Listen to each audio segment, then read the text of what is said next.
Jane, a 35-year-old teacher, experienced a severe car accident 5 years ago. Although she survived without significant physical injuries, she was left with deep psychological trauma. Since the accident, Jane struggled with flashbacks, nightmares, and panic attacks whenever she tried to drive or even think about cars. These symptoms evolved into severe anxiety, leading her to avoid driving altogether.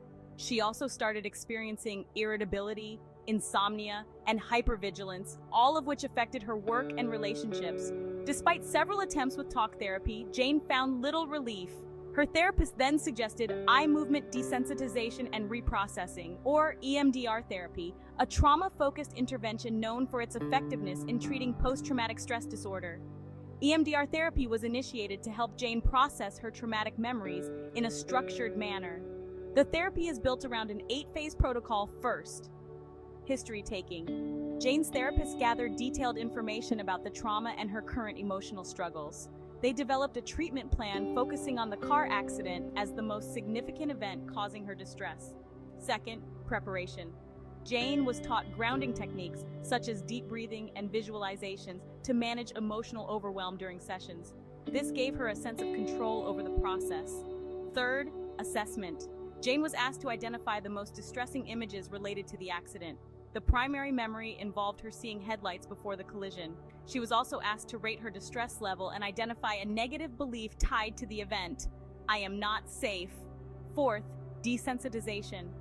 The therapist guided Jane through the bilateral stimulation process, where she followed the therapist's hand movements with her eyes. While doing this, Jane focused on the traumatic memory and the associated negative beliefs. Over several sessions, her distress around the accident began to decrease. She could recall the memory without the same intense fear and anxiety. Fifth, installation. After the desensitization phase, the therapist worked with Jane to reinforce a positive belief, I am safe now.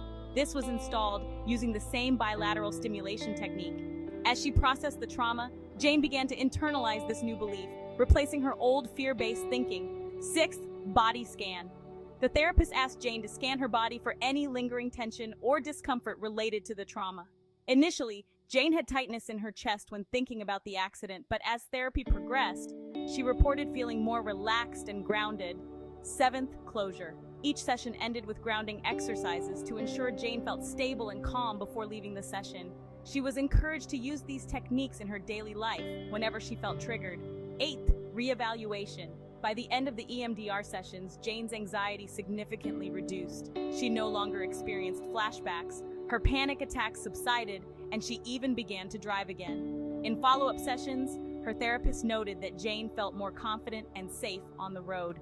After 10 sessions of EMDR, Jane reported that her flashbacks had ceased entirely and her nightmares were rare. She began to regain her independence by driving short distances without fear. Moreover, the insomnia and hypervigilance she had previously experienced were no longer present. Jane felt that the therapy not only helped her heal from the trauma of the car accident, but also improved her overall mental well-being. By the end of treatment, Jane was able to drive with confidence, had a restored sense of safety, and regained her social and professional life, free from the burden of traumatic memories. This case study demonstrates the profound impact EMDR therapy can have on individuals suffering from trauma-related symptoms, showing how Jane was able to recover and thrive after completing treatment.